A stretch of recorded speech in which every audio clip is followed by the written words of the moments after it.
Et on passe de la première salle de la deuxième salle d'offrande, excusez-moi. On passe de la deuxième salle d'offrande au sang de sang. Et ici, on a deux sangs de sang, deux sanctuaires. Un sanctuaire pour Sobek, les crocodiles, et un sanctuaire pour les dieux russes, le faucon.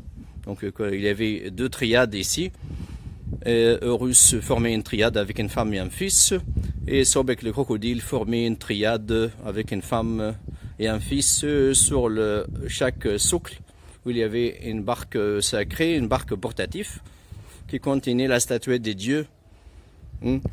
Une statuette de 60 ou 50 cm, parfois était en or et en argent. On n'a pas trouvé beaucoup de ces statuettes.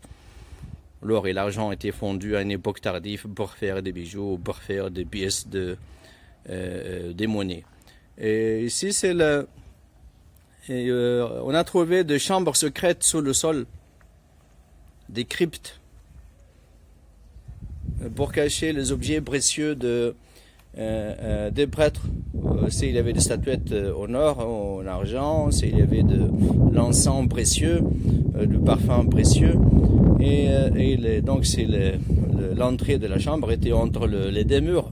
Donc on a un mur ici et un mur ici. Et c'est l'entrée de crypte. Et c'est un corridor. Et l'entrée de corridor était par ici, et qui était fermée avec un bloc en calcaire.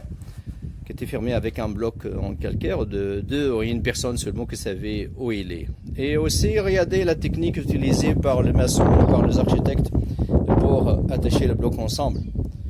Parce que ni au temps de Pharaon, ni à l'époque gréco-romaine, les maçons, les architectes n'avaient pas un matériau pour attacher le bloc ensemble comme le ciment.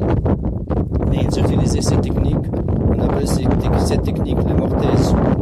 Tenant, qui était un trou acéré au milieu et large de chaque côté, et mettait dans ces trous un morceau qui était entre les deux blocs. Le trou était entre deux blocs, et mettait dans ces trous un morceau de bois qui avait la même forme. Et avec ces morceaux de bois qui tenaient les deux blocs ensemble, s'il y avait un tremblement de terre, il y avait moins de risques que les murs tombent.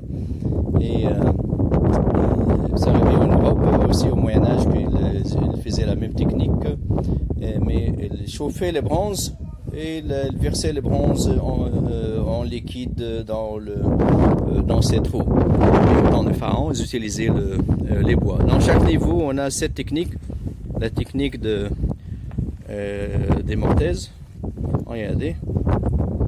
Non, on est dans le centre de sang des Komombo. Je vous remercie de s'abonner à ma chaîne, d'activer la cloche pour recevoir toutes les nouveautés.